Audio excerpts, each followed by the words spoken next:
Assalamualaikum warahmatullahi wabarakatuh. Yang saya hormati Pak Bagus Nuari selaku dosen mengampu mata kuliah Birokrasi dan Governansi Publik serta rekan-rekan mahasiswa sekalian.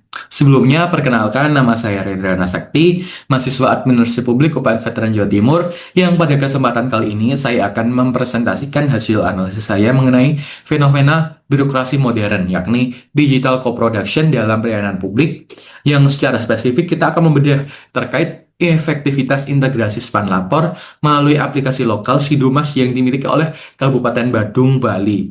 Nah, presentasi ini merupakan bagian dari ujian akhir semester saya, di mana kita akan melihat bagaimana teknologi itu dapat mengubah hubungan antara negara dengan warga negaranya. Oke, yang pertama kita langsung membahas tentang apa sih co-production itu. Nah, oke. Co-production sendiri merupakan sebuah paradigma yang mengubah posisi warga negara dari sekedar penerima pasif pelayanan publik menjadi aktor aktif yang berkontribusi secara langsung dalam menciptakan inovasi layanan hingga ke tahap evaluasinya. Pendekatan ini menekankan kolaborasi lintas batas antara sektor profesional hingga warga negaranya. Atau dengan kata lain, co-production ini adalah produksi bersama. And the next slide. Nah, berikutnya adalah fase-fase dari co-production. Nah, co-production sendiri itu memiliki tiga tahap, yakni tahap co-design, co-delivery, hingga co-evaluation. Nah, kita bahas tentang co-design terlebih dahulu ya. Nah, masyarakat dilibatkan dalam fase perencanaan layanan dengan membagikan ide-ide mereka, pengalaman mereka, serta perspektif pribadi mereka untuk memastikan bahwa desain inovasi ini layanan itu benar-benar relevan dengan kebutuhan real masyarakat di lapangan. Nah, yang kedua yakni fase co-delivery. Nah, masyarakat dalam poin ini tuh bertindak sebagai sensor sosial melalui crowdsourcing dengan melaporkan masalah seperti infrastruktur atau pelayanan administrasi lewat aplikasi atau lewat website tersebut. Nah, dengan harapannya warga itu dapat membantu pemerintah untuk merespon secara cepat terkait permasalahan yang ada. Dan tahap yang terakhir yakni fase co-evaluation. Nah, di tahap ini masyarakat itu bertindak proaktif, menilai kualitas layanan yang berjalan lewat transparansi data, lewat fitur pelacakan. Warga itu dapat mengawal akuntabilitas sekaligus memberikan ulasan dan meningkatkan layanan yang berkelanjutan tentunya. Oke, kita next slide. Nah, berikut adalah hal yang melatar belakangi co-production itu muncul. Nah, co-production sendiri itu lahir sebagai kritik dari kelemahan model birokrasi tradisional atau yang lebih kita kenal itu dengan konsep OPA, Old Public Administration.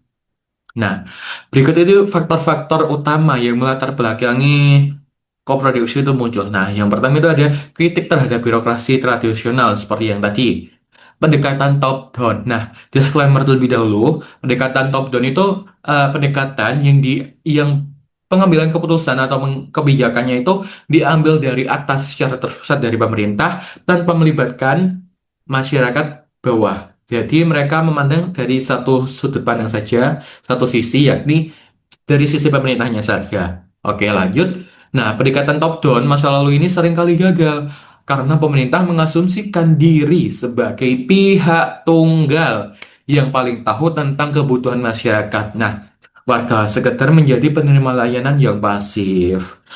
Seperti yang udah kita jabarkan tadi ya. Pendekatan top down itu pendekatan dengan satu sudut pandang, yakni dari sudut pandang pemerintahnya saja.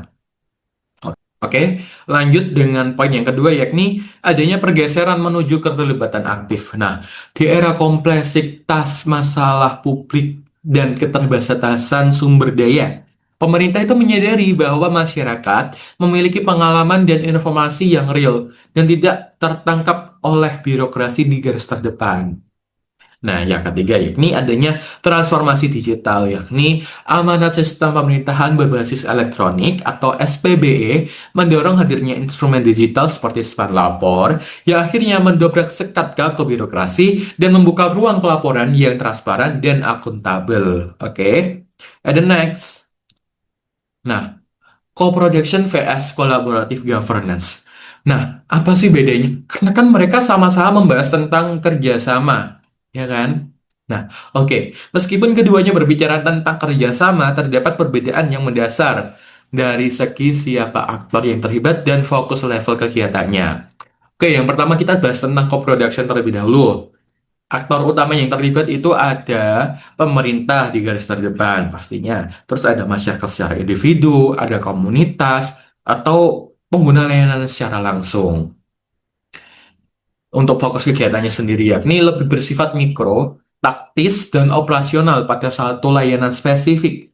Nah, kemudian keterlibatannya itu terjadi di lapangan pada siklus layanan, mulai dari tahap perencanaan, pelaksanaan, pemantauan, hingga evaluasi layanan publik tersebut. Nah, sementara itu, collaborative governance yakni melibatkan kerjasama antar pemerintah dengan berbagai aktor non-pemerintah yang lebih luas dan terorganisir seperti swasta, LSM, akademisi, atau bahkan mungkin media massa. Nah, untuk fokus kegiatan sendiri itu lebih berfokus pada level strategis, yaitu proses pengambilan keputusan, pembuatan kebijakan, hingga implementasi program lintas sektoral melalui forum atau komite formal. And the next slide.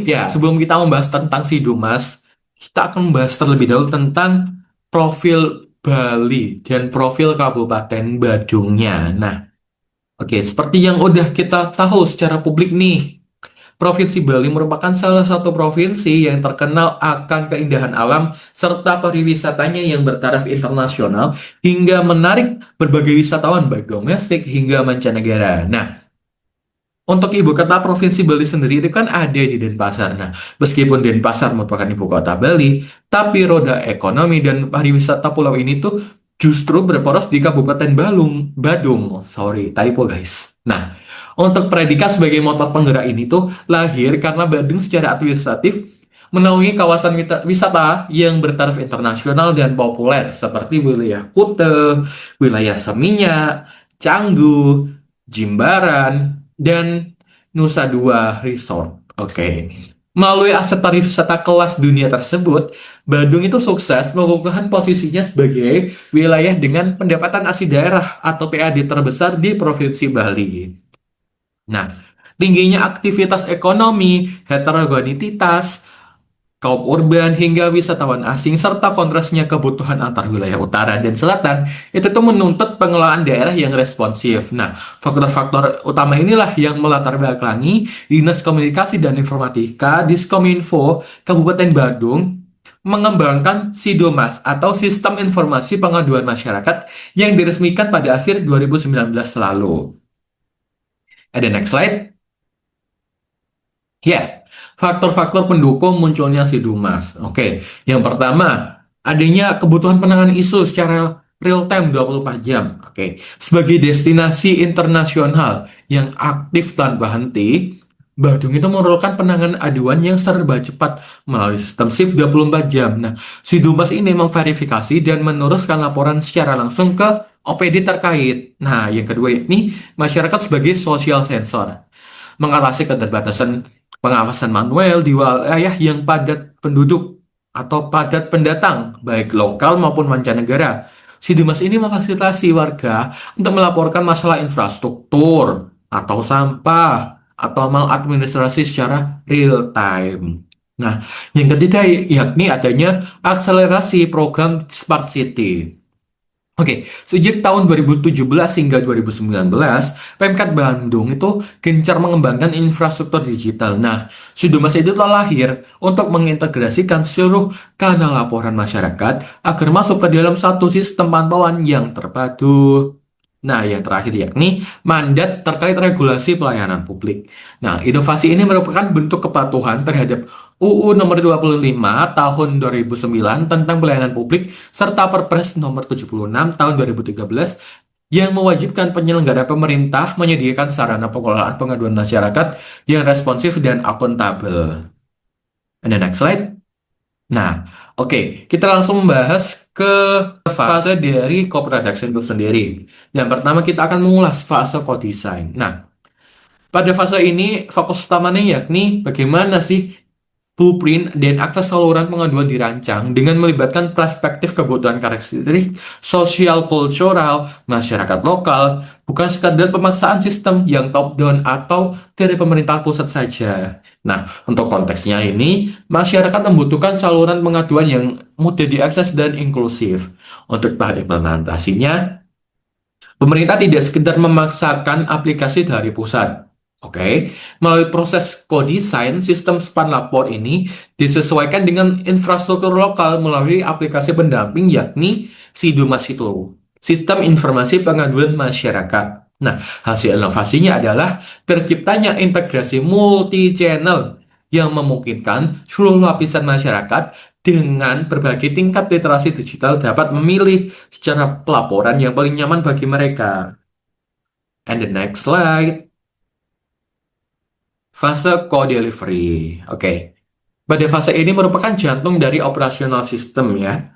Di sini itu masyarakat tidak lagi pasif, melainkan bertindak sebagai mitra operasional dari birokrasi di lapangan yang mereka itu menyuplai bahan baku utama layanannya. Oke, untuk konteksnya sendiri itu warga bertransformasi menjadi social sensor bagi pemerintah. Untuk tahap implementasinya, masyarakat lokal dan komunitas adat seperti Pecalang itu menyuplai data secara real atau kolektif, seperti misalnya memfoto jalan rusak, melaporkan isu, administrasi kependudukan, dan lain sebagainya. Untuk hasil inovasinya, yakni tanpa partisipasi warga dari warga, aplikasi ini tuh lumpuh, tidak akan berjalan. Nah, practical delivery ini memangkas anggaran dan waktu survei pemerintah karena titik-titik krusial masalah tersebut itu langsung dipetakan oleh pengguna layanan itu sendiri.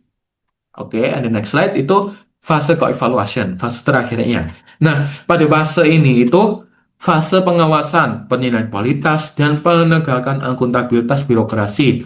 Masyarakat diberikan instrumen hukum dan digital untuk menilai apakah pelayanan yang diberikan pemerintah itu sudah sesuai standar atau belum. Nah, untuk konteksnya yakni masyarakat memiliki ruang dan mengukur akuntabilitas penyediaan layanan. Untuk implementasinya, adanya sistem tracking ID yang memungkinkan pelaporan pelacak progres aduannya dari status diterima hingga selesai. Untuk hasil inovasinya ya, masyarakat itu diberikan ruang untuk memberikan feedback dan menilai kualitas tindak lanjut dari organisasi perangkat daerah atau OPD terkait. Hingga pengawasan publik secara mandiri itu memaksa adanya birokrasi untuk menjaga service level agreement demi menghindari sanksi administratif. Nah, ada next slide ini adalah manfaat dari inovasi Sidumas, yakni menciptakan public value. Nah, oke. Yang pertama adanya inklusivitas berbasis kearifan lokal. Sidumas ini kan berhasil ya menyebatani mandat nasional sepanjang itu tadi dengan karakteristik lokalnya. Nah, aplikasi ini tuh memberikan ruang partisipasi yang setara bagi masyarakat adat atau masyarakat-masyarakat Banjarnya mereka, warga urban, hingga pelaku industri pariwisata. Yang kedua yakni tata kelola pariwisata yang antisipatif. Oke, melalui crowdsourcing data keluhan dari masyarakat, pemerintah Kabupaten Badung dapat memetakan tren permasalahannya seperti misalnya di mana nih kemacetannya atau di mana adanya penumpukan sampah di zona wisata secara real time tentunya, sehingga hal ini tuh mencegah isu-isu tersebut itu viral dan merusak citra wisata. Oke, yang terakhir adanya pemberdayaan komunitas. Oke, pecalang dan aparat desa tidak lagi sekedar menjadi penjaga keamanan fisik, tetapi bertransformasi menjadi agen pengawas digital yang secara proaktif memastikan kualitas layanan publik di wilayah mereka itu tetap prima. Ada next slide. Nah, munculnya paradoks implementasi Dumas antara faktor penghambat dan faktor pendorong. Yang pertama kita akan bahas tentang faktor pendorongnya terlebih dahulu. Baik, adanya dukungan regulasi kuat ekosistem birokrasi yang didukung penuh oleh pimpinan daerah atau Bupati Badung menjadikan Sidumas sebagai indikator kinerja utama mereka, bukan sebagai aplikasi pelengkap. Yang kedua, tingkat aksesibilitas digital.